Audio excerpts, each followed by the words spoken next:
कुछ वर्षों पहले तक पैसों के लेन देन से जुड़े हर छोटे बड़े काम के लिए बैंक की दौड़ आपको लगानी पड़ती थी, लेकिन बीते 7 सालों में बैंकिंग एकदम से बदल गई।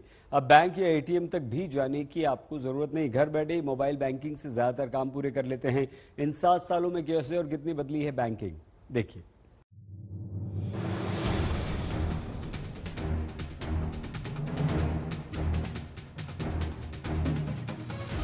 पहले हर छोटे मोटे काम के लिए लोगों को बैंक की दौड़ लगानी पड़ती थी, फिर एटीएम आए और बैंक जाने की जरूरत कम हो गई। लेकिन मोबाइल बैंकिंग के आने के बाद तो बैंक जाने की जरूरत करीब करीब खत्म ही हो गई है। यहाँ तक कि अब एटीएम से पैसे निकालकर कैश का इस्तेमाल करने का तरीका भी लगातार घट रहा है। आरबीआई के आंकड़ों के मुताबिक इस साल मार्च के आखिर तक बैंक खातों से कुल लेन देन में सबसे ज्यादा 65.8% हिस्सेदारी मोबाइल बैंकिंग की रही। एटीएम के जरिए महज 15.9% ट्रांजैक्शन हुए।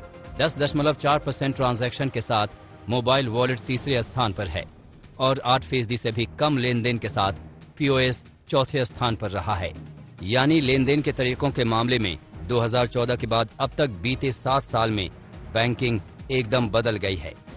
आरबीआई के मुताबिक 2014 में हर 5 में से 4 लेन देन एटीएम से कैश निकाल कर होते थे। 2014 में कुल लेन देन में सबसे ज्यादा 82.1% हिस्सेदारी एटीएम की थी।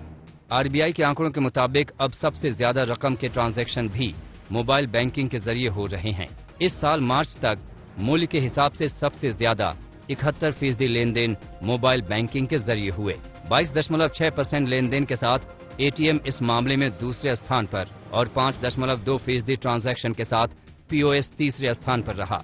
मोबाइल वॉलेट के जरिए महज 1.2% ट्रांजैक्शन हुए, जबकि 2014 में 87.7% ट्रांजैक्शन एटीएम से और मोबाइल बैंकिंग से महज 1% ट्रांजैक्शन होते थे। इन आंकड़ों से साफ हो गया है कि 7 साल में देश में बैंकिंग के तौर तरीके एकदम बदल गए हैं। अगर साल दर साल आए बदलाव को समझें तो 2014 से मोबाइल बैंकिंग में लगातार तेजी आ रही थी, लेकिन 2019 से इसमें उछाल आया है। 2017 से एटीएम के जरिए ट्रांजैक्शन में सालाना करीब 10% की गिरावट आई है। 2014 से 2018 तक मोबाइल वॉलेट का इस्तेमाल पहले तो तेजी से बढ़ा, लेकिन फिर इसमें गिरावट आई है। 2019 से पीओएस से ट्रांजैक्शन में लगातार गिरावट आई है, जो इससे पहले बढ़ रही थी। हालांकि जिस तरह से तकनीक लगातार तरक्की कर रही है, उसे देखकर अगले 7 साल में फिर से बैंकिंग में कई तरह के हैरानी भरे बदलाव देखने को मिल सकते हैं। आज तक ब्यूरो।